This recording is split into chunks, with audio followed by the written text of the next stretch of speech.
شهر رمضان الذي أنزل فيه القرآن هدى للناس وبينات من الهدى والفرقان نحمده ونصلي على رسوله الكريم اما بعد فاعوذ بالله من الشيطان الرجيم بسم الله الرحمن الرحيم رب اشرح لي صدري ويسر لي امري واحلل عقدة من لساني يفقهوا قولي الحمد لله عز واقتدر وعلا وقهر لا ملجأ ولا ملتجأ منه الا اليه ولا محيد ولا مفر احمده سبحانه واشكره وقد تأذن بالزیادة لمن شکر واتوب الیہ واستغفره۔ تمام قسم کی حمد اللہ کے لیے ہے جو طاقتور، غالب اور صاحب اقتدار ہے، جو بلند اور غالب ہے، اور اس کی پکڑ سے بچنے کی کوئی جگہ اور پناہ گاہ نہیں مگر اسی کی طرف، نہ ہی دور بھاگنے کی جگہ ہے اور نہ فرار ہونے کی جگہ مگر اسی کی طرف۔ میں اللہ سبحانہ وتعالیٰ کی حمد بیان کرتی ہوں اور اس کا شکر بجا لاتی ہوں، اور اللہ نے اعلان فرما دیا ہے کہ جو شکر کرے گا وہ اس کو زیادہ دے گا۔ میں اسی کی طرف توبہ کرتی ہوں اور اسی سے استغفار کرتی ہوں۔ چھٹا پارہ۔ لا يحب اللہ الجہر بالسوء من القول الا من ظلم وکان اللہ سمیعا علیما۔ برائی کے ساتھ آواز بلند کرنے کو اللہ تعالیٰ پسند نہیں فرماتا مگر یہ کہ کسی پر ظلم ہوا ہو، اور اللہ خوب سننے والا، خوب جاننے والا ہے۔ بری باتوں کو نشر کرنا، بری باتیں عام کرنا، کسی کا دینی یا دنیاوی عیب سر عام بتانا درست نہیں۔ اگر کسی شخص میں کوئی خامی پائی جاتی ہے، کوئی عیب پایا جاتا ہے، تو اس کو سر عام ذلیل کرنا جائز نہیں ہے، اور نہ ہر شخص کو بتانا جائز ہے، کیونکہ یہ غیبت ہے اور غیبت حرام فعل ہے۔ اللہ سبحانہ وتعالیٰ جس چیز سے محبت نہ کرتے ہوں اور پھر یہ کہ اس پر ناراض بھی ہوتے ہوں، اس کام سے بچنا ضروری ہے۔ یعنی جو چیز اللہ تعالیٰ کو پسند نہیں وہ ہمیں بھی پسند نہیں ہونی چاہیے۔ ہاں، ظالم کے خلاف آواز بلند کی جا سکتی ہے۔ اگر کوئی شخص ظلم پر اتر آئے تو مظلوم کو حق حاصل ہے کہ وہ اس کی زیادتی کے خلاف آواز بلند کرے، خصوصاً جہاں آواز بلند کرنے سے اس پر ظلم رک سکتا ہو یا اس کا مداوع ہو سکتا ہو۔ اسی طرح لوگوں کو اس کے ظلم سے بچانے کے لیے اس کا عیب بیان کرنا بھی جائز ہے۔ اسی سے یہ بات بھی آتی ہے کہ حدیث کے وہ راوی جو اوتھینٹک نہیں تھے اور ضعیف روایات بیان کرتے تھے، ان پر جرح کی گئی ہے، کیونکہ اس سے دین کو محفوظ کرنا مطلوب تھا۔ رسول اللہ صلی اللہ علیہ وسلم نے فرمایا، غنی آدمی کا حق ادا کرنے میں دیر کرنا یا ٹال مٹول کرنا اس کی سزا اور اس کی عزت کو حلال کر دیتا ہے۔ اور پھر زیادتی میں پہل کرنے والے کو جواب دینے کی، یعنی آگے سے جواب دینے کی رخصت ہے۔ یعنی مثال کے طور پر اگر دو لوگ ایک دوسرے پر زیادتی کر رہے ہیں تو جس نے پہل کی اس کو دوسرا اگر جواب دیتا ہے تو پھر یہ ظلم نہیں ہوگا، الا یہ کہ وہ اس سے بڑھ کر کوئی زیادتی کی بات کرے، اور پہل کرنے والا ہی اصل میں گناہگار ہوتا ہے، کیونکہ جو جواب دے رہا ہے وہ تو دراصل اپنا بدلہ لے رہا ہے۔ اسی طرح ظالم کے حق میں بد دعا کرنے کا جواز بھی ہے۔ اور پھر اللہ سبحانہ وتعالیٰ کو اگر یہ باتیں پسند نہیں، یعنی برائی پہ زبان کھولنا، تو پھر اچھی باتوں کو اللہ تعالیٰ پسند بھی کرتے ہیں۔ لہٰذا اچھا کلام، پاکیزہ کلام، الکلمۃ الطیبہ صدقہ ہے۔ اسی طرح ذکر الہی کرنا، قرآن کی تلاوت کرنا، کسی کو اچھا مشورہ دینا، کسی کا غم بانٹ لینا، کسی کی اداسی کو دور کر دینا، کسی کو انس فراہم کرنا، یہ سب چیزیں پھر اللہ تعالیٰ کو پسند بھی ہیں۔ تو یاد رکھیے، کسی کا بھی عیب، کسی کے اندر پائی جانے والی کوئی برائی سامنے بھی اس کو تانا نہ دیں اور پیٹھ پیچھے بھی اس کو برا نہ بیان کریں، کیونکہ یہ پھر غیبت ہو جائے گی۔ اور جہاں تک کسی کے حقیقی عیب کو بیان کرنے کا تعلق ہے کہ کوئی برائی واقعی کسی میں ہے اور اس کو بولا جا رہا ہے، تو یہی تو دراصل غیبت ہے۔ معاذ بن جبل سے روایت ہے کہ صحابہ نے رسول اللہ صلی اللہ علیہ وسلم کے پاس ایک آدمی کا ذکر کیا اور انہوں نے کہا جب تک اسے کھلایا نہ جائے وہ کھاتا نہیں، جب تک اسے سوار نہ کیا جائے وہ سوار نہیں ہوتا۔ تو نبی صلی اللہ علیہ وسلم نے فرمایا تم لوگوں نے اس کی غیبت کی ہے۔ صحابہ نے کہا اللہ کے رسول جو اس میں ہے وہی ہم نے بیان کیا ہے۔ آپ نے فرمایا غیبت کے لیے تمہیں یہی کافی ہے کہ تم اپنے بھائی کے اس عیب کا ذکر کرو جو اس میں ہے، یہی تو غیبت ہے کہ وہ عیب اس کے اندر ہے اور آپ کو اجازت نہیں کہ آپ اس کو اچھالیں۔ اسی طرح کسی کو رسوا نہیں کرنا چاہیے۔ رسول اللہ صلی اللہ علیہ وسلم نے فرمایا ہر مسلمان دوسرے مسلمان کا بھائی ہے، نہ اس پر ظلم کرتا ہے اور نہ ہی اسے رسوا کرتا ہے اور نہ اسے حقیر سمجھتا ہے، یعنی کسی کو بدنام نہیں کرنا چاہیے۔ اسی طرح گناہوں کو کھلم کھلا بیان نہیں کرنا چاہیے، یعنی اگر انسان سے اپنے سے بھی کوئی غلطی ہو گئی یا کوئی گناہ ہو گیا تو پھر اس کو نشر نہیں کرنا چاہیے۔ رسول اللہ صلی اللہ علیہ وسلم نے فرمایا میری تمام امت کو معاف کر دیا جائے گا سوائے کھلم کھلا گناہ کرنے والوں کے۔ اور گناہوں کو کھلم کھلا کرنے میں یہ بھی شامل ہے کہ ایک شخص رات کو کوئی گناہ کا کام کرے اور اس کے باوجود کہ اللہ نے اس کے گناہ کو چھپا دیا ہے، مگر صبح ہونے پر وہ کہنے لگے اے فلاں میں نے کل رات فلاں فلاں برا کام کیا تھا۔ رات گزر گئی تھی، اس کے رب نے اس کا گناہ چھپائے رکھا، لیکن جب صبح ہوئی تو وہ خود ہی اللہ کے پردے کو کھولنے لگا، یعنی اللہ نے اس کو ڈھانپ دیا تھا لیکن اس نے خود اپنی برائی کو نشر کر دیا۔ تو برائی کسی کی ہو اس کو بھی نشر نہیں کرنا چاہیے، اور گناہ خود سے ہو جائے تو اس کو بھی پبلک نہیں کرنا چاہیے۔ پھر فرمایا ان تبدو خیرن او تخفوہ او تعفو عن سوء فإن اللہ کان عفوا قدیرا، اگر تم کوئی نیکی ظاہر کرو یا اسے چھپاؤ یا کسی برائی سے درگزر کرو تو بے شک اللہ بہت معاف کرنے والا بہت قدرت رکھنے والا ہے۔ یہاں معاف کرنے کی ترغیب دی جا رہی ہے، یعنی اگرچہ ظالم کا شکوہ کرنا یا اس کے حق میں بد دعا کرنا جائز ہے، لیکن عفو درگزر سے کام لینا زیادہ بہتر ہے، کیونکہ اللہ سبحانہ وتعالی خود پوری قدرت رکھنے کے باوجود بہت معاف کرنے والا ہے اور بندے کو ڈھیل دیتا رہتا ہے تاکہ وہ اپنے گناہوں کی معافی مانگ لے۔ رسول اللہ صلی اللہ علیہ وسلم نے فرمایا مال صدقے سے کم نہیں ہوتا، اور معاف کر دینے سے اللہ تعالیٰ بندے کی عزت میں ہی اضافہ کرتا ہے، اور کوئی شخص اللہ کے لیے نیچا نہیں ہوتا مگر اللہ تعالیٰ اس کو اونچا کر دیتا ہے، یعنی جو اللہ کی خاطر جھک جاتا ہے، تواضع اختیار کرتا ہے، اللہ سبحانہ وتعالیٰ اس کو بلندی عطا کرتے ہیں۔ اسی طرح پردہ پوشی کی بھی فضیلت ہے۔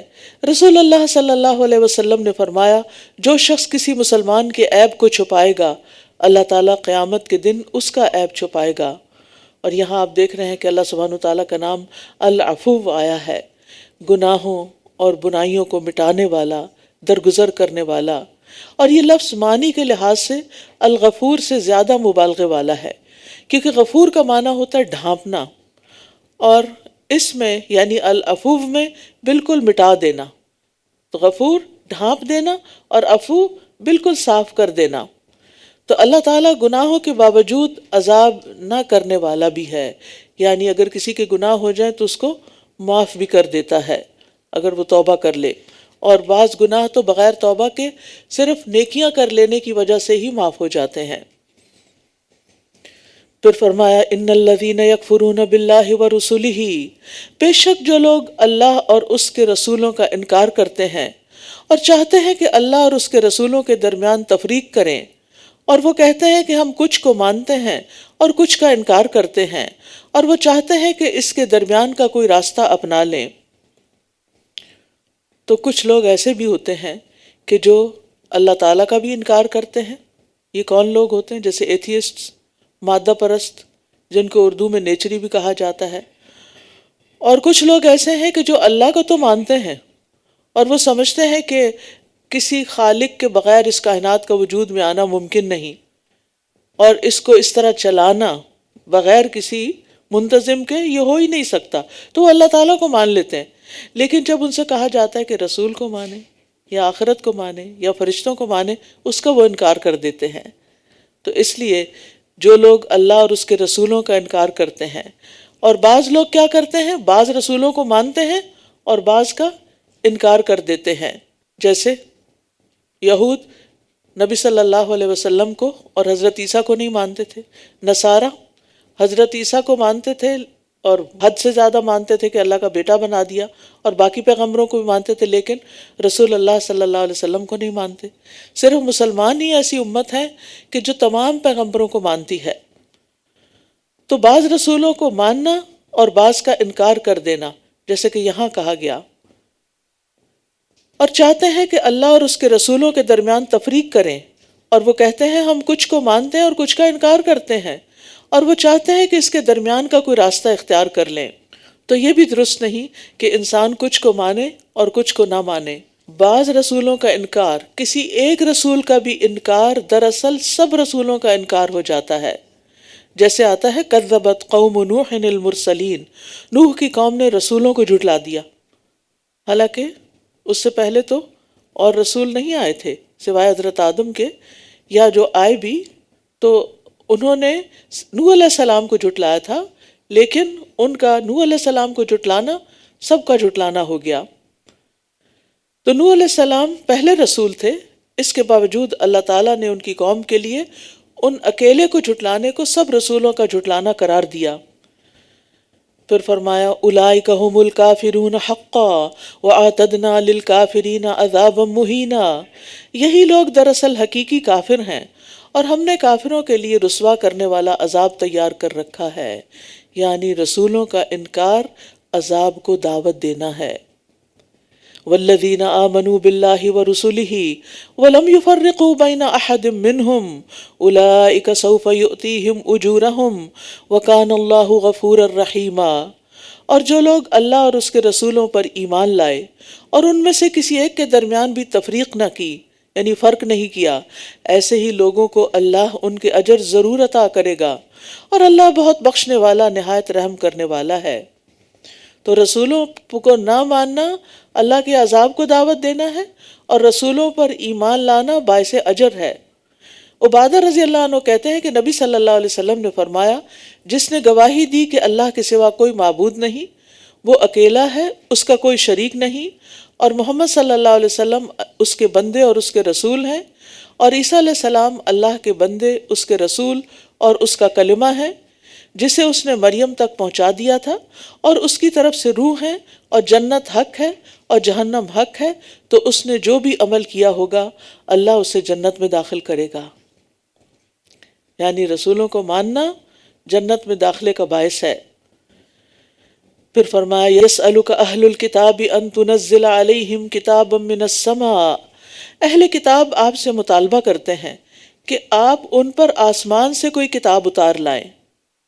تو در حقیقت انہوں نے موسیٰ سے اس سے بھی بڑی چیز کا مطالبہ کیا تھا، جب انہوں نے کہا تھا ہمیں اللہ کو کھلم کھلا دکھا دو، سامنے دکھا دو، تو ان کے ظلم کی وجہ سے بجلی کی کڑک نے انہیں پکڑ لیا۔ پھر اس کے باوجود کہ ان کے پاس واضح نشانیاں آ چکیں، انہوں نے بچھڑے کو معبود بنا لیا، پھر بھی ہم نے ان سے درگزر کیا، اور ہم نے موسیٰ کو واضح غلبہ عطا کیا تھا، اور ہم نے ان سے پختہ عہد لینے کے لیے کوہ طور کو ان پر اٹھا کھڑا کیا، اور ہم نے ان سے کہا کہ دروازے میں عاجزی سے جھکتے ہوئے داخل ہونا، اور ہم نے ان سے کہا کہ تم ہفتے کے دن میں زیادتی نہ کرنا، اور ہم نے ان سے پختہ عہد بھی لیا تھا۔ یہ ان پر کوہ طور کیوں اٹھایا گیا تھا اور کیا عہد لیا گیا تھا؟ وَإِذْ رَفَعْنَا فَوْقَكُمُ الطُّورَ خُذُوا مَا آتَيْنَاكُمْ بِقُوَّةٍ، کہ اللہ کی کتاب کو مضبوطی سے تھام لو، مضبوطی سے پکڑ لو، اس کتاب پر عمل کرو۔ لیکن انہوں نے کیا کیا؟ انہوں نے قالوا سمعنا وعصینا، ہم نے سن لیا، ہم مانیں گے نہیں۔ کیوں؟ کیا وجہ تھی؟ وَأُشْرِبُوا فِي قُلُوبِهِمُ الْعِجْلَ، گناہوں کی وجہ سے۔ جب انسان خواہشات کے پیچھے لگ جاتا ہے تو اللہ کی کتاب پر عمل کرنا بہت مشکل لگتا ہے۔ فَبِمَا نَقْضِهِمْ مِيثَاقَهُمْ وَكُفْرِهِمْ بِآيَاتِ اللَّهِ وَقَتْلِهِمُ الْأَنْبِيَاءَ بِغَيْرِ حَقٍّ وَقَوْلِهِمْ قُلُوبُنَا غُلْفٌ بل طبع اللہ علیہا بکفرہم فلا یؤمنون الا قلیلا، پھر ان کے اپنا عہد توڑ دینے اور اللہ کی آیات کے ساتھ کفر کرنے اور انبیاء کو ناحق قتل کرنے اور ان کے یہ کہنے کے سبب کہ ہمارے دل غلافوں میں ہیں، ہم نے ان پر لعنت کی، بلکہ اللہ نے ان کے کفر کی وجہ سے ان کے دلوں پر مہر لگا دی، بس وہ کم ہی ایمان لاتے ہیں، یعنی ان کا ایمان تھوڑا ہوتا ہے۔ اور دوسرا یہ کہ ان میں سے کم لوگ ایمان لاتے ہیں، جیسے عبداللہ بن سلام اور ان کے چند ساتھی ایمان لائے۔ وَبِكُفْرِهِمْ وَقَوْلِهِمْ عَلَى مَرْيَمَ بُهْتَانًا عَظِيمًا، مزید جرم، اور ان کے کفر کرنے اور مریم پر بہت بڑا بہتان لگانے کی وجہ سے۔ وَقَوْلِهِمْ إِنَّا قَتَلْنَا الْمَسِيحَ عِيسَى ابْنَ مَرْيَمَ رَسُولَ اللَّهِ، اور ان کے یہ کہنے کی وجہ سے کہ بے شک ہم نے ہی اللہ کے رسول مسیح عیسیٰ ابن مریم کو قتل کیا، حالانکہ نہ انہوں نے اسے قتل کیا اور نہ اسے سولی پر چڑھایا، بلکہ یہ معاملہ ان پر مشتبہ بنا دیا گیا۔ اور بے شک جن لوگوں نے اس میں اختلاف کیا ہے، یقیناً وہ اس کے بارے میں بڑے شک میں پڑے ہوئے ہیں، انہیں اس کے بارے میں کوئی علم نہیں سوائے گمان کی پیروی کرنے کے، اور انہوں نے اسے یعنی عیسیٰ علیہ السلام کو یقینی طور پر قتل نہیں کیا۔ یہاں سے یہ بات پتہ چلتی ہے کہ انہوں نے یہ دعویٰ کیا کہ انہوں نے عیسیٰ علیہ السلام کو قتل کیا، اور ساتھ ہی کہا رسول اللہ۔ سوال یہ پیدا ہوتا ہے کہ اگر یہود خود مسیح علیہ السلام کی رسالت کا اقرار کر رہے ہیں تو پھر رسول کو قتل کر رہے ہیں، کتنی حیرت کی بات ہے۔ یعنی یہ کہ اب وہ آپ حضرت عیسیٰ کو یعنی عیسیٰ علیہ السلام کو رسول سمجھتے تھے اور پھر بھی قتل کر دیا، اور دوسرا یہ کہ طنز کے طور پر پھر کہتے ہوں گے، حقیقت میں دل سے نہیں مانتے ہوں گے، اور پھر یہ کہ اس پر وہ بڑا فخر بھی کر رہے تھے کہ ہم نے یہ کر دیا، لیکن اللہ سبحانہ وتعالیٰ نے ان کو ان کی اس بات کا صاف انکار کر دیا۔ وما قتلوہ وما صلبوہ، نہ انہوں نے اس کو قتل کیا اور نہ اس کو سولی پر چڑھایا۔ اور پھر آپ دیکھیے کہ کس طرح انہوں نے مریم علیہ السلام پر الزام لگا دیا۔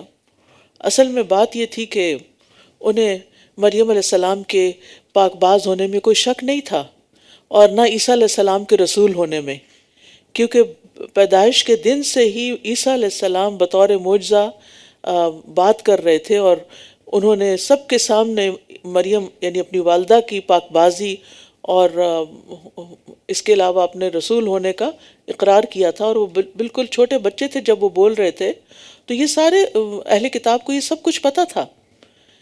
لیکن جب مسیح علیہ السلام بڑے ہوئے اور انہوں نے اپنی قوم کو، کیونکہ عیسیٰ علیہ السلام وہ آخری پیغمبر ہیں جو بھیجے گئے تھے ان کی طرف، بنی اسرائیل کی طرف، تو ان کی اصلاح کرنے کے لیے آئے تھے، تو انہوں نے کفر اور شرک سے روکا، ریاکاری اور سود خوری پہ روکا، تو اس وجہ سے وہ ان کے مخالف ہو گئے کہ آپ ہمیں ان برائیوں سے کیوں منع کرتے ہیں۔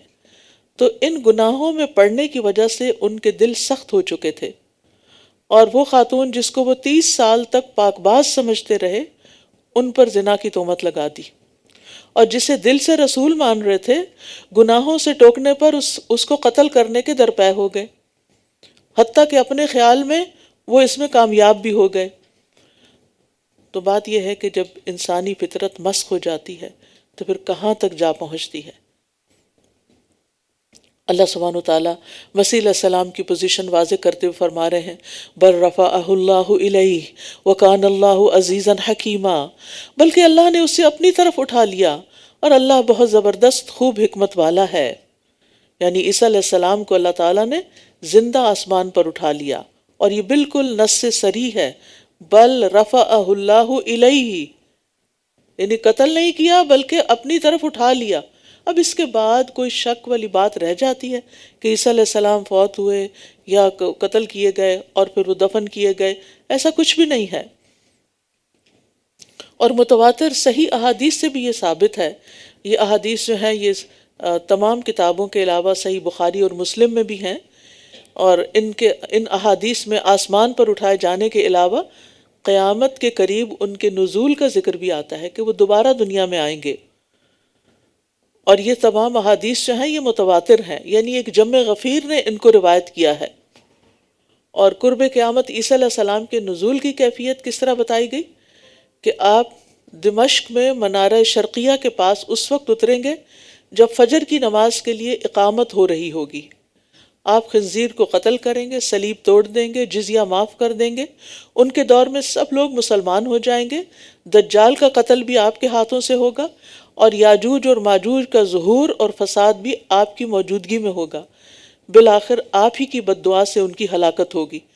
تو یہ اینڈ ٹائم کی جو نشانیاں احادیث میں بتائی گئی ہیں ان کے بارے میں ایک بڑا حصہ جو ہے وہ حضرت عیسیٰ علیہ السلام سے تعلق رکھتا ہے۔ پھر فرمایا اور اہل کتاب میں سے کوئی بھی ایسا نہیں کہ جو اپنی موت سے پہلے ضرور بالضرور اس پر ایمان نہ لے آئے گا، اور قیامت کے دن وہ ان کے خلاف گواہ ہوگا۔ یعنی یہود و نصارہ کا ہر شخص اپنے مرنے سے پہلے عیسیٰ علیہ السلام کی نبوت اور ان کے زندہ اٹھائے جانے پر ایمان لے آئے گا، لیکن یہ اس وقت کی بات ہے جب موت آ جائے گی، موت کے وقت ان کو یقین آ جائے گا، لیکن وہ ایمان فائدہ نہ دے گا نا، جیسے فرعون مرتے وقت ایمان لے آیا تھا لیکن اس وقت ایمان لانے کا کوئی فائدہ نہیں تھا۔ دوسرا مطلب یہ بھی کیا جاتا ہے کہ جب عیسیٰ علیہ السلام قیامت کے قریب عادل حاکم کی شکل میں دنیا میں آئیں گے اور دجال کو ختم کریں گے، اور تو ان کی موت سے پہلے پہلے دنیا میں اسلام غالب ہو جائے گا۔ یہود و نصارہ یا تو ان کے مقابلے میں ختم ہو جائیں گے یا پھر سب کے سب اسلام لے آئیں گے۔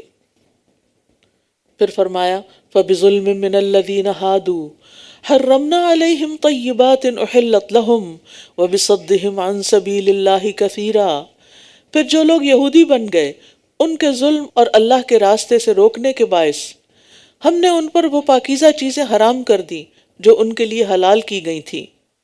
تو اس سے پتہ چلتا ہے کہ ظلم بھلائی سے محروم کرنے کا سبب ہے، کیونکہ اللہ تعالیٰ فرما رہے ہیں ان کے ظلم کرنے کی وجہ سے اور اللہ کے راستے سے بہت زیادہ روکنے کی وجہ سے ہم نے پاکیزہ چیزیں یعنی بطور سزا ان پر حرام کر دیں جو پہلے ان کے لیے حلال تھی۔ تو اس سے یہ پتہ چلتا ہے کہ جب انسان گناہ کرتا ہے تو اس کے لیے اس گناہ کی وجہ سے اس کے رزق کا نقصان ہوتا ہے، اس کا رزق کم ہو جاتا ہے، اور ان کے سود لینے کی وجہ سے جبکہ وہ اس سے روکے گئے تھے، اور ان کے لوگوں کے مال باطل طریقے سے کھانے کی وجہ سے بھی، اور ان میں سے کفر کرنے والوں کے لیے ہم نے دردناک عذاب تیار کر رکھا ہے۔ لیکن الراسخون فی العلم منہم والمؤمنون یؤمنون بما انزل الیک وما انزل من قبلک، لیکن ان میں سے جو لوگ علم میں پختہ اور مومن ہیں وہ اس پر ایمان لاتے ہیں جو آپ کی طرف نازل کیا گیا اور اس پر بھی جو آپ سے پہلے نازل کیا گیا، اور جو نماز قائم کرنے والے ہیں اور زکوٰۃ ادا کرنے والے ہیں اور اللہ اور یوم آخرت پر ایمان رکھنے والے ہیں، یہی وہ لوگ ہیں جن کو ہم ضرور اجر عظیم عطا کریں گے۔ اہل علم سے مراد جیسے یہود میں عبداللہ بن سلام تھے، اور وہ انتہائی سچے انسان تھے، اور انہوں نے تورات کے علم کی بنا پر ہی نبی صلی اللہ علیہ وسلم کی تصدیق کی تھی اور آپ پر ایمان لے آئے تھے۔ تو راسخ فی العلم وہ ہوتا ہے جس میں یہ چار چیزیں پائی جاتی ہوں، اس کے اور اللہ کے درمیان تقوی پایا جائے، اس کے اور مخلوق کے درمیان عاجزی اور انکساری ہو، اس کے اور دنیا کے درمیان بے رغبتی ہو، اس کے اور اس کے نفس کے درمیان مجاہدہ پایا جاتا ہو، یعنی اللہ سے ڈرنے والا ہو، لوگوں کے ساتھ نرمی کا معاملہ کرے، عاجزی کا معاملہ کرے، دنیا سے بے رغبت ہو، اور اپنے نفس کے خلاف جہاد کرے۔ تو نافع بن یزید کہتے ہیں الراسخون فی العلم، اللہ کے لیے عاجزی کرنے والے اور اللہ کی رضا کو طلب کرنے میں انتہائی جھکے ہوئے ہوتے ہیں، وہ اپنے سے اوپر والے لوگوں پر بڑائی کا اظہار نہیں کرتے اور اپنے سے کم درجے کے لوگوں کو حقیر نہیں سمجھتے۔ یہ ہے علم کی نشانیاں، علم والا ہونے کی نشانی۔ اور جو لوگ لوگوں سے جھگڑا کریں، بات کرتے ہوئے اللہ سے نہ ڈریں، دنیا کی لالچ میں گرفتار ہوں اور اپنے نفس کو بے لگام چھوڑا ہوا ہو، تو چاہے وہ کتابوں کی کتابیں چاٹ چکے ہوں، وہ علم میں راسخ نہیں ہوتے، وہ اہل علم کہلانے کے حقدار نہیں ہوتے۔ پھر فرمایا انا اوحینا الیک کما اوحینا الی نوح والنبیین من بعدہ، بے شک ہم نے آپ کی طرف بھی اسی طرح وحی کی جیسے ہم نے نوح اور اس کے بعد دیگر انبیاء پر وحی کی۔ یعنی لوگوں کو آپ کی وحی کے بارے میں، آپ کے رسول ہونے کے بارے میں کیوں شک ہے؟ یہ سلسلہ کوئی نیا تو نہیں، تو اس سے پہلے بھی تو یہ ہوتا رہا ہے کہ بہت سے انبیاء پر اللہ تعالیٰ نے وحی بھیجی، اور ہم نے ابراہیم، اسماعیل، اسحاق، یعقوب اور اولاد یعقوب اور عیسیٰ، ایوب، یونس، ہارون اور سلیمان کی طرف بھی وحی کی، اور ہم نے داؤد کو زبور عطا کی۔ ان تمام پیغمبروں کے ناموں کا ایک گلدستہ پیش کر دیا گیا ہے کہ ان سب کی طرف اللہ نے وحی کی اور ان کو رسول بنایا، تو ان کی طرح آپ صلی اللہ علیہ وسلم کی طرف بھی وحی کی گئی۔ اور اس سے پہلے ہم نے بہت سے رسولوں کے قصے آپ سے بیان کیے ہیں، اور بہت سے رسول ایسے ہیں جن کے قصے ہم نے آپ سے بیان نہیں کیے، اور اللہ نے موسیٰ علیہ السلام سے کلام کیا جیسے کلام کیا جاتا ہے، یعنی واقعی کلام کیا۔ اب یہاں پر یہ بتایا جا رہا ہے کہ کچھ رسولوں کی بات ہم نے آپ سے بیان کی، کچھ کی ذکر بھی نہیں کیا قرآن میں، یعنی 25 پیغمبروں کے نام قرآن میں آئے ہیں لیکن سب کے نہیں آئے، حالانکہ ان کی تعداد تو بہت بڑی ہے۔ اس کی وجہ کیا ہے؟ اس کی وجہ یہ ہے کہ پوری دنیا کی تاریخ بیان کرنا قرآن کا مقصد نہیں، جن پیغمبروں کے حالات سے لوگوں کو سمجھانا مقصود تھا، بس ان کا ذکر کر دیا گیا۔ اور پھر آپ دیکھیے کہ وہ ان رسولوں کی بھی بڑی بڑی قربانیاں ہوں گی، انہوں نے بھی بڑی بڑی عبادتیں اور ریاضتیں کی ہوں گی، لیکن ان کا ذکر تک نہیں ہے، ہمیں معلوم ہی نہیں ہے، ہم جانتے ہی نہیں۔ اسی طرح اللہ کے کچھ بندے ایسے ہوتے ہیں کہ جو بڑے ہی نیک ہوتے ہیں، متقی، پرہیزگار، صدقہ خیرات کرنے والے اور اللہ کو دن رات یاد کرنے والے، لیکن کوئی ان کو جانتا نہیں ہوتا، کسی کو نہیں پتا ہوتا کہ یہ کون ہے۔ وہ اپنی ظاہری شکل و صورت سے ایک عام انسان لگتے ہیں، لیکن اللہ کے ولی ہوتے ہیں، اللہ کے دوست ہوتے ہیں، اللہ کے محبوب ہوتے ہیں۔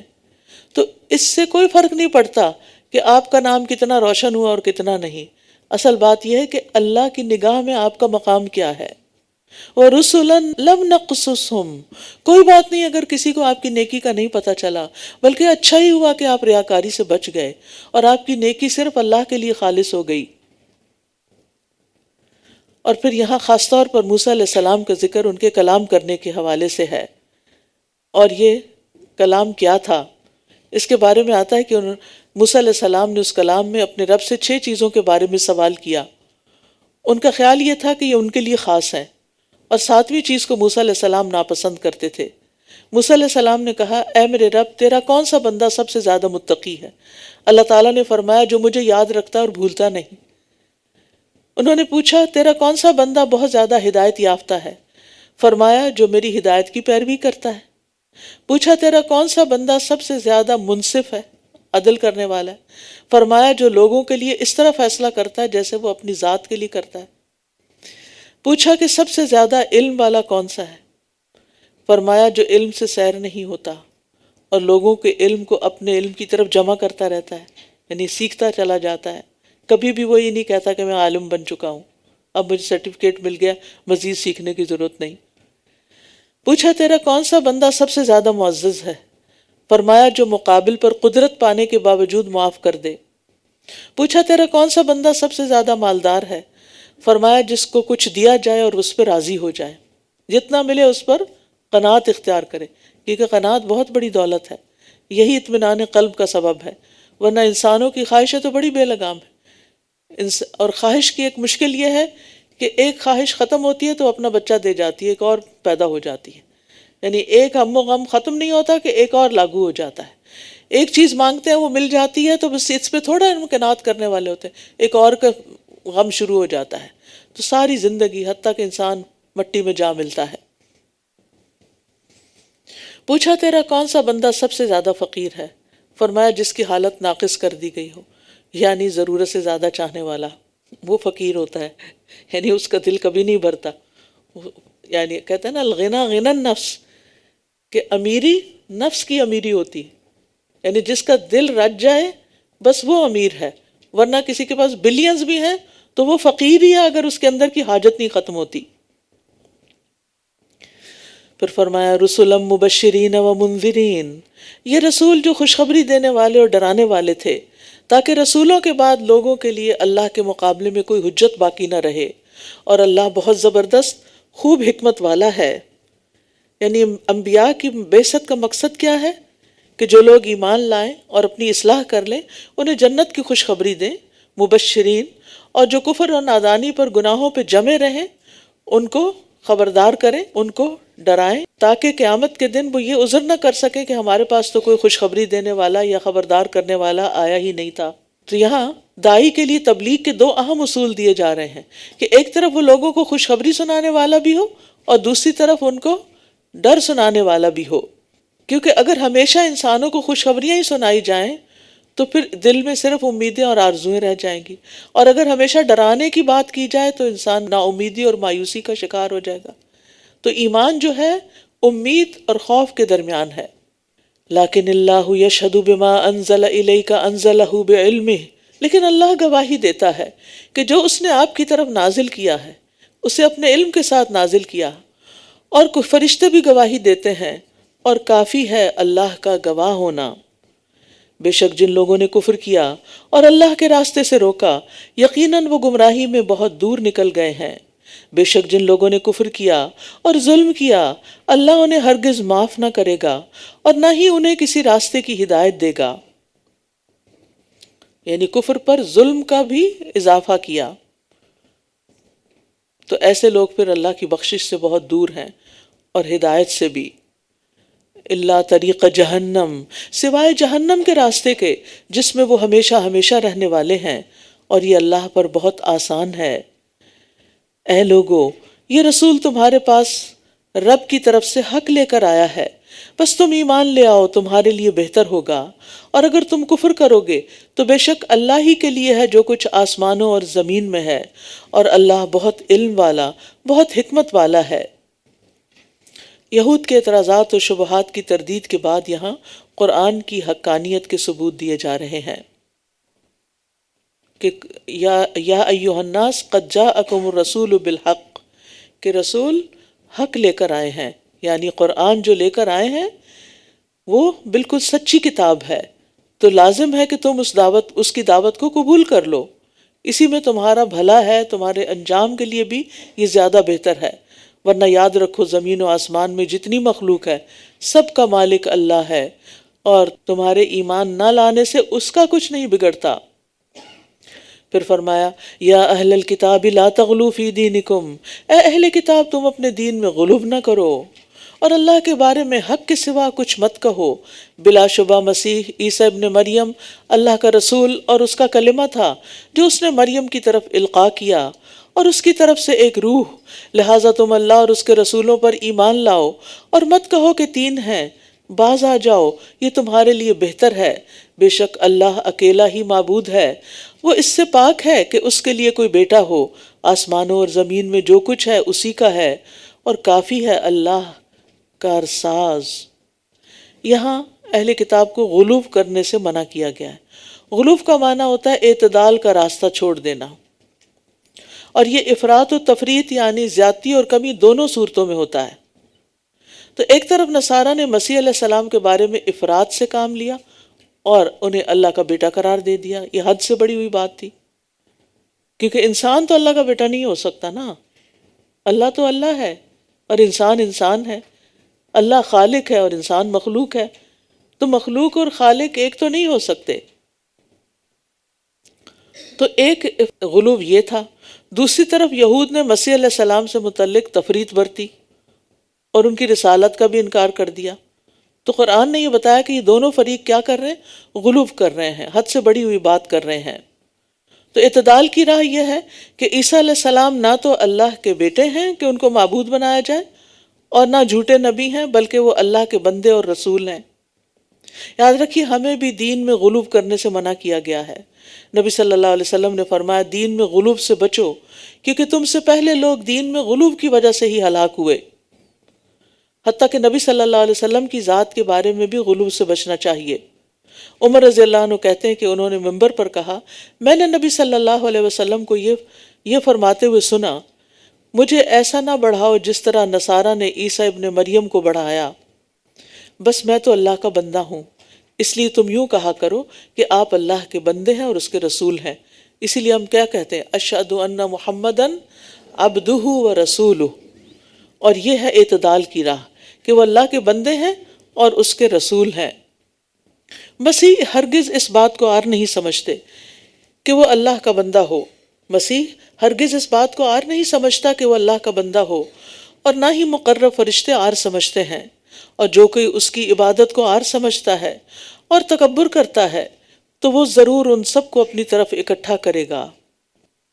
عبد ہونا ایک سب سے کامل وصف ہے انسان کا، یعنی مخلوق میں سے سب سے کامل، اور اپنی طرف سے مقرب بناتا ہے اللہ اس کو جس کو عبودیت کا وصف دیتا ہے۔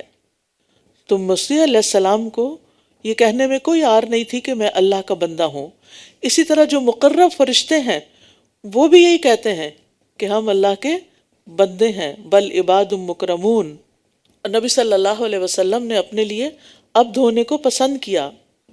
آپ کی طرف ایک فرشتہ آیا جس نے آ کر آپ سے کہا، اے محمد صلی اللہ علیہ وسلم، آپ کے رب نے مجھے آپ کی طرف بھیجا ہے، میں یہ پوچھنے آیا ہوں کہ میں یعنی اللہ سبحانہ تعالیٰ آپ کو بادشاہ بناؤں یا بندہ جو رسول ہے؟ تو جبریل علیہ السلام نے آپ کو کہا، اے محمد اپنے رب کے لیے عاجزی اختیار کریں۔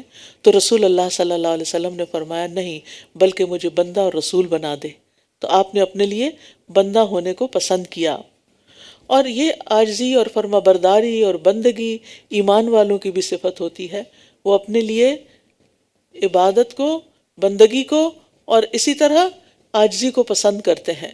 رسول اللہ صلی اللہ علیہ وسلم نے فرمایا، ایمان والے عاجزی کرنے والے اور نرم ہوتے ہیں، اس مانوس اونٹ کی طرح کہ اگر اس کو چلایا جائے تو وہ چلتا ہے، اگر اس کو پیچھے سے ہانکا جائے تو بھی چلتا ہے، اگر اس کو چٹان پر بٹھایا دیا جائے تو وہ بیٹھ جاتا ہے، یعنی ہر طرح کے حالات میں راضی رہتا ہے۔ فَأَمَّا الَّذِينَ آمَنُوا وَعَمِلُوا الصَّالِحَاتِ، پھر رہے وہ لوگ جو ایمان لائے اور انہوں نے نیک عمل کیے تو وہ انہیں ان کے اجر پورے پورے دے گا اور انہیں اپنے فضل سے زیادہ بھی عطا کرے گا۔ اور رہے وہ لوگ جنہوں نے اس کی عبادت کو عار سمجھا اور تکبر کیا تو وہ انہیں دردناک عذاب دے گا، اور وہ اپنے لیے اللہ کے سوا کوئی حمایتی اور کوئی مددگار نہ پائیں گے۔ یہاں تکبر کا انجام بتایا جا رہا ہے، یعنی تکبر کیا ہے؟ دراصل عبادت سے انکار کرنا، اللہ کا انکار کرنا، حق کا انکار کرنا اور لوگوں کو حقیر سمجھنا۔ ہمارے دین میں ذرہ برابر تکبر کی بھی اجازت نہیں۔ نبی صلی اللہ علیہ وسلم نے فرمایا، جس کے دل میں رائی کے دانے برابر بھی تکبر ہوگا وہ جنت میں نہیں جائے گا۔ اس پر ایک آدمی نے عرض کیا، ایک آدمی چاہتا ہے اس کے کپڑے اچھے ہوں، جوتی بھی اچھی ہو۔ فرمایا، اللہ تعالیٰ جمیل ہے اور جمال ہی کو پسند کرتا ہے۔ تکبر تو حق کی طرف سے منہ موڑنا اور لوگوں کو کمتر سمجھنا ہے۔ پھر فرمایا، یا ایھا الناس قد جاءکم برہان من ربکم وانزلنا الیکم نورا مبینا۔ اے لوگو، یقیناً تمہارے پاس تمہارے رب کی طرف سے ایک دلیل آ چکی ہے اور ہم نے تمہاری طرف ایک واضح نور نازل کیا ہے۔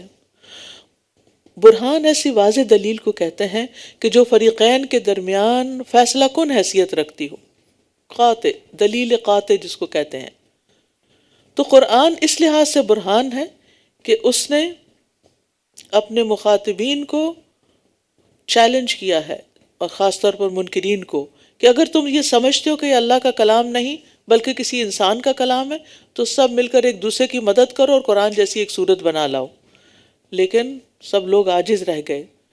تو اس چیلنج سے کیا پتہ چلتا ہے کہ قرآن اللہ کا کلام ہے اور نبی صلی اللہ علیہ وسلم اللہ کے رسول ہیں، اور اللہ سبحانہ وتعالیٰ نے ہی آپ کو اس کام کے لیے چنا۔ اور قرآن جو ہے یہ نور ہدایت ہے، اور اس کے ہمارے لیے لازم ہے کہ اس کو پکڑے رکھیں اور مضبوطی سے اس کے ساتھ جڑے رہیں۔ اور جن گھروں میں قرآن پڑھا جائے وہ گھر بھی روشن ہو جاتے ہیں، جن دلوں میں قرآن ہوتا ہے وہ دل بھی روشن ہو جاتے ہیں۔ نبی صلی اللہ علیہ وسلم نے فرمایا، جس گھر میں قرآن کی تلاوت کی جاتی ہے وہ آسمان والوں کو ایسے نظر آتا ہے جیسے زمین والوں کو ستارے نظر آتے ہیں۔ آپ دیکھیے کہ آپ کا گھر صرف ایک آرٹیفیشل لائٹ یا الیکٹریسٹی سے روشن نہیں ہوتا، بلکہ اصل روشنی جو آسمان والوں کو آپ کے گھر کی نظر آتی ہے وہ قرآن پڑھنے کی وجہ سے۔ لہٰذا اپنے گھروں میں انڈیویجولی بھی قرآن پڑھیے اور اپنے گھروں میں چھوٹے چھوٹے گروپس بنا کر بھی قرآن کی مجالس قائم کیجیے، کیونکہ اس سے گھروں میں برکت ہوتی ہے، سکینت اترتی ہے، فرشتے وہاں نازل ہوتے ہیں، شیاطین وہاں سے بھاگ جاتے ہیں. تو اس لیے اس چیز کا بھی اہتمام کرنا چاہیے. ٹھیک ہے، بڑی کلاسز میں جانا، جمعے کی نماز میں جانا، یہ بھی ایک بہت نیکی کا کام ہے، لیکن اپنے گھر کے اندر چاہے آپ اپنے بچوں کو، اپنی فیملی کو، اپنے رشتہ داروں کو اس کام کے لیے بلائیں. آپ میں سے ہر کوئی لوگوں کو اپنے گھر دعوت پہ تو بلاتا ہی ہوگا کبھی نہ کبھی. کچھ لوگ تو بس انہوں نے تو ویکلی یہ کام شروع کر رکھا ہے کہ ہر ہفتے دعوت ضرور کرنی ہے. کھانے پہ آپ بلاتے ہیں لوگوں کو، بہت اچھی بات ہے کھانا کھلانا، لیکن کیا صرف کھانا کھلا کے دین مکمل ہو جاتا ہے؟ نہیں نا، وہ تو صرف ایک حصہ ہے، اس کے ساتھ ان کو روحانی غذا بھی دینی چاہیے. تو جس طرح آپ کھانے پہ بلاتے ہیں، اسی طرح آپ قرآن کی مجلس کے لیے بلائیے لوگوں کو. اور اگر کھانے کے ساتھ ہی کمبائن کر لیں، یعنی آپ نے کھانے کے لیے بلایا اور پھر اس کے بعد کہا کہ کھانا لگنے والا بس 10 منٹ 15 منٹ ہم تھوڑا سا قرآن کا مطالعہ کرتے ہیں، تو اس سے آپ دیکھیے کہ گھروں کے اندر کتنی برکت ہوگی.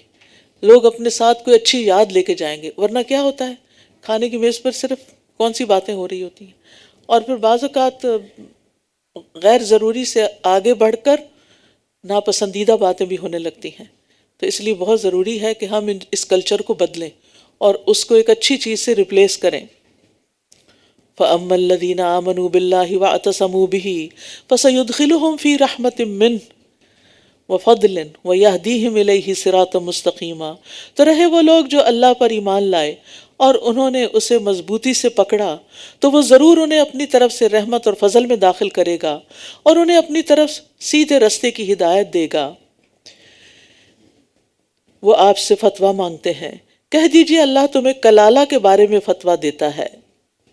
اگر کوئی ایسا شخص مر جائے جس کی کوئی اولاد نہ ہو اور اس کی ایک بہن ہو، تو اس کے لیے اس کے ترکے کا آدھا حصہ ہے، اور وہ اس بہن کا وارث ہوگا اگر اس بہن کی کوئی اولاد نہ ہو.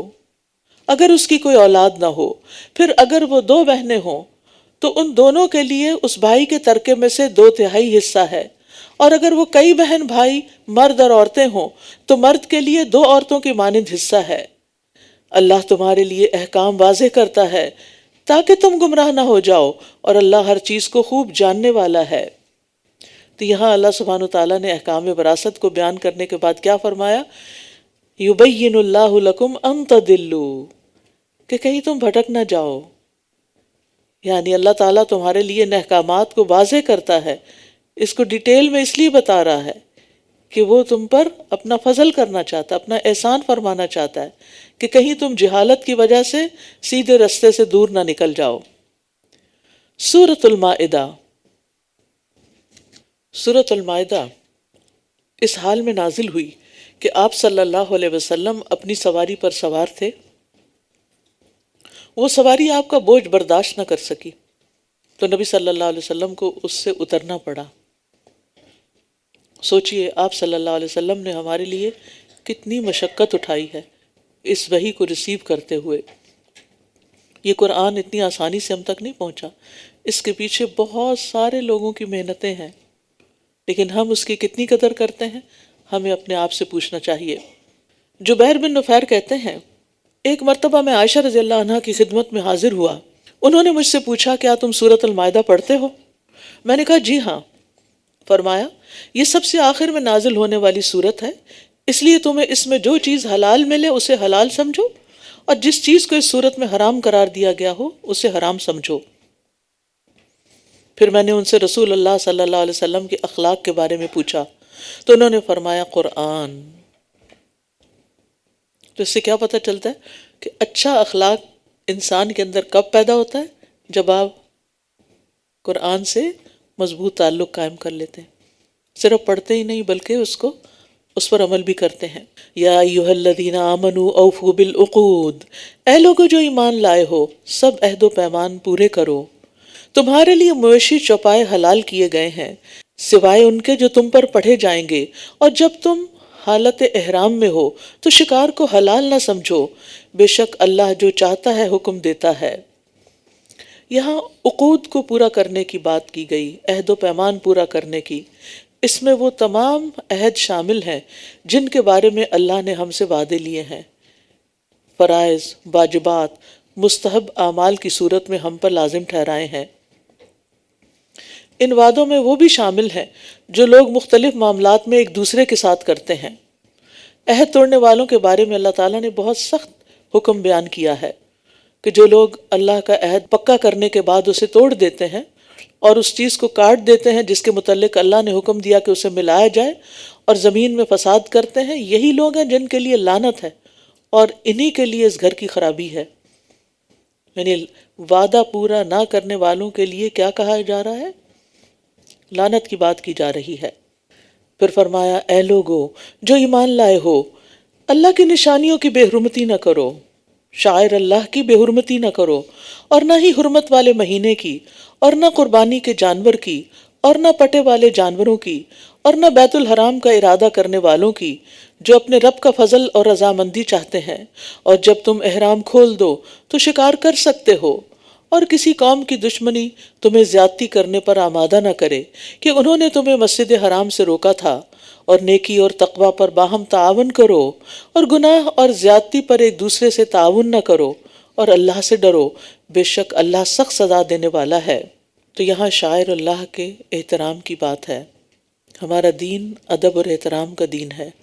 ہر وہ چیز جو ہمیں اللہ کی یاد دلاتی ہے اس کا ادب لازم ہے، اور کسی کے شعار کی توہین کرنا دراصل اس کے ساتھ دشمنی یا نفرت رکھنے کی علامت ہوتی ہے۔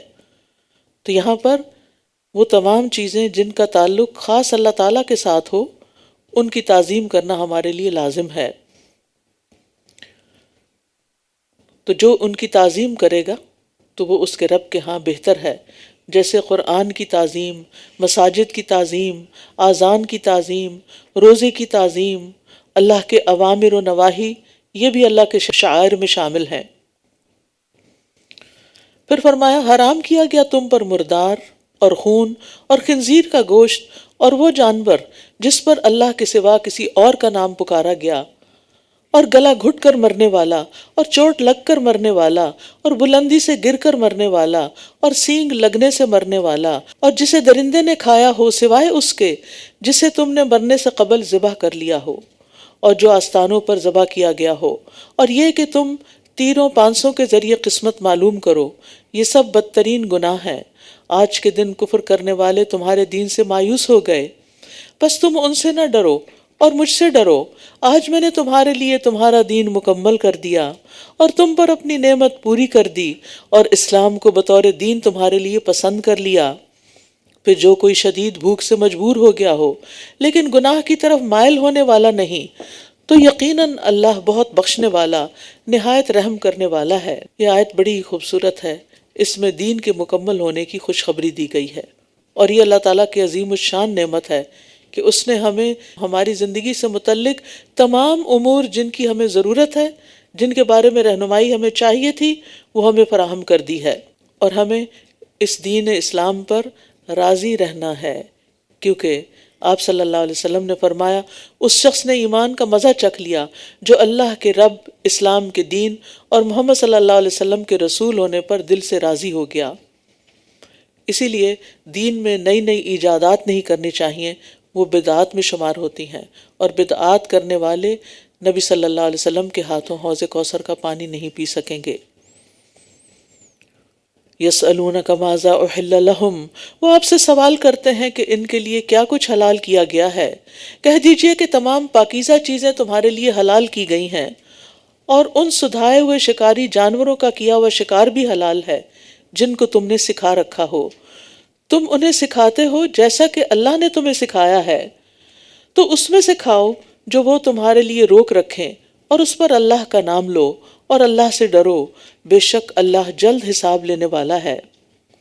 شکاری جانور سے مراد ہر وہ درندہ اور پرندہ ہے جسے شکار کے لیے رکھا اور سدھایا جاتا ہے، جیسے کتا، باز، شکرا وغیرہ۔ اس کے سدھائے ہونے کی علامت یہ ہوتی ہے کہ جب وہ شکار پہ چھوڑا جاتا ہے تو وہ اپنے مالک کے لیے پکڑ کے لاتا ہے، خود نہیں کھانے بیٹھ جاتا۔ اگر وہ خود کھانا شروع کر دے تو اس کا مطلب اس نے اپنے لیے کیا، آپ کے لیے نہیں کیا، پھر وہ حلال نہیں ہوتا۔ فرمایا آج کے دن تمہارے لیے تمام پاکیزہ چیزیں حلال کر دی گئیں، اور اہل کتاب کا کھانا تمہارے لیے حلال ہے اور تمہارا کھانا ان کے لیے حلال ہے، اور پاک دامن مومن عورتیں اور تم سے پہلے جنہیں کتاب دی گئی ان کی پاک دامن عورتیں بھی نکاح کے لیے حلال ہیں، جبکہ تم انہیں ان کے مہر دے کر قید نکاح میں لانے والے ہو، نہ کہ بدکاری کرنے والے اور نہ چھپے دوست بنانے والے، اور جو کوئی ایمان کا انکار کرے گا تو یقیناً اس کا عمل ضائع ہو گیا، سب کیے کرائے پہ پانی پھر گیا، اور وہ آخرت میں خسارہ پانے والوں میں سے ہوگا۔ تو یہاں اہل کتاب کے ذبیحہ کو کھانے کی اجازت دی جا رہی ہے کہ طعام الذین اوتوا الکتاب حل لکم، یعنی اگر انہوں نے غیر اللہ کے نام پہ ذبح نہیں کیا اور واقعی ذبح کیا جس سے خون بہا، تو ایسا کھانا چاہے کوئی یہودی ذبح کرے جیسے کوشر وغیرہ ہوتا ہے، یا پھر کوئی عیسائی ذبح کرے، وہ کھانا حلال ہوتا ہے۔ لیکن آج کے دور میں جیسے چھری یا مشین سے سر کاٹ کے ایک دم الگ کر دیا جاتا ہے، یا سخت گرم پانی میں جانور ڈال کر یا بجلی کے کرنٹ مار کر ذبح کیے جاتے ہیں، تو وہ درست نہیں، کیونکہ ان طریقوں سے جسم سے دمن مسفوح نہیں نکلتا، خون بہہ کے نہیں نکلتا، اور وہ خون جو گوشت کے اندر ہی جم جاتا ہے، رگوں میں رہ جاتا ہے، وہ انسان کی صحت کے لیے بھی نقصان دہ ہے۔ اہل کتاب کا ذبیحہ کھانے کی دلیل کیا ہے؟ خیبر کی فتح کے بعد ایک یہودی عورت نے نبی صلی اللہ علیہ وسلم کو بکری کا گوشت بطور ہدیہ پیش کیا تھا، اگرچہ اس میں زہر ملا ہوا تھا لیکن آپ نے اس میں سے کچھ کھا لیا تھا۔ اسی طرح بعض صحابہ نے وہ چربی بھی کھائی جو خیبر میں یہودیوں سے حاصل ہوئی تھی۔ لیکن یہ ساتھ یاد رکھیے کہ جو چیزیں ہماری شریعت میں حرام ہیں وہ چیزیں نہیں کھانی چاہیے، اگرچہ وہ اہل کتاب نے دی ہوں آپ کو۔ اہل کتاب میں سے اگر کوئی شراب پیش کرتا ہے تو آپ یہ کہیں کہ اہل کتاب کا کھانا قرآن میں لکھا ہے حلال ہے، تو وہ کھانا بذات خود حلال نہیں ہے، اہل کتاب کی حلال چیزیں ہمارے لیے حلال ہیں۔ پھر فرمایا یا ایھا الذین آمنوا اذا قمتم الی الصلاۃ فاغسلوا وجوہکم وایدیکم الی المرافق وامسحوا برؤوسکم وارجلکم الی الکعبین، اے لوگو جو ایمان لائے ہو، جب تم نماز کے لیے کھڑے ہو تو اپنے چہروں اور اپنے ہاتھوں کو کہنیوں تک دھو لو، اور اپنے سروں کا مسح کر لو، اور اپنے پاؤں کو ٹخنوں تک دھو لو، اور اگر تم حالت جنابت میں ہو تو غسل کر کے خوب پاک ہو جاؤ، اور اگر تم بیمار ہو یا کسی سفر پر ہو، یا تم میں سے کوئی قضاء حاجت سے واپس آیا ہو، یا تم نے عورتوں سے ملاپ کیا ہو، پھر تم پانی نہ پاؤ تو پاک مٹی سے تیمم کر لو، بس اس سے اپنے چہروں اور اپنے ہاتھوں کا مسح کرو۔ اللہ تم پر کوئی تنگی نہیں کرنا چاہتا، لیکن وہ چاہتا ہے کہ تمہیں پاک کر دے اور تم پر اپنی نعمت تمام کر دے تاکہ تم شکر ادا کرو۔ تو وضو جو ہے یہ انسان کی ظاہری اور باطنی طہارت کا ذریعہ بنتا ہے، کیونکہ انسان جب وضو کرتا ہے، چہرہ دھوتا ہے، ہاتھ دھوتا ہے، پاؤں دھوتا ہے، تو صرف میل نہیں اترتی، اس کے آخری قطرے تک اس کا آخری گناہ بھی دھل جاتا ہے۔ اور اگر وضو نہ ہو سکے کسی وجہ سے، پانی نہ ہو یا بیماری ہو، تو پھر تیمم سے بھی اپنے آپ کو پاک کرنا ضروری ہے، کیونکہ اس سے بھی ایک پاکیزگی کا احساس ہوتا ہے۔ اور اللہ کی جو نعمت تم پر ہے اسے یاد رکھو، اور اس کے پختہ عہد کو بھی جو اس نے تم سے مضبوط باندھا، جب تم نے کہا کہ ہم نے سنا اور ہم نے اطاعت کی، اور اللہ سے ڈرو، بے شک اللہ سینوں کے بھید خوب جاننے والا ہے۔ یہاں نعمت سے مراد نعمت اسلام ہے، اور میثاق و اقرار سے مراد وہ عہد ہے جو رسول اللہ صلی اللہ علیہ وسلم ہر آدمی سے مسلمان ہونے پر لیا کرتے تھے۔ پھر فرمایا اے لوگو جو ایمان لائے ہو، اللہ کے لیے حق پر خوب قائم رہنے والے، انصاف کے ساتھ گواہی دینے والے بن جاؤ، اور کسی قوم کی دشمنی تمہیں ہرگز اس پر آمادہ نہ کرے کہ تم عدل نہ کرو، عدل کرو، یہ تقوی سے زیادہ قریب ہے، اور اللہ سے ڈرو، بے شک جو عمل بھی تم کرتے ہو اللہ اس کی خوب خبر رکھنے والا ہے۔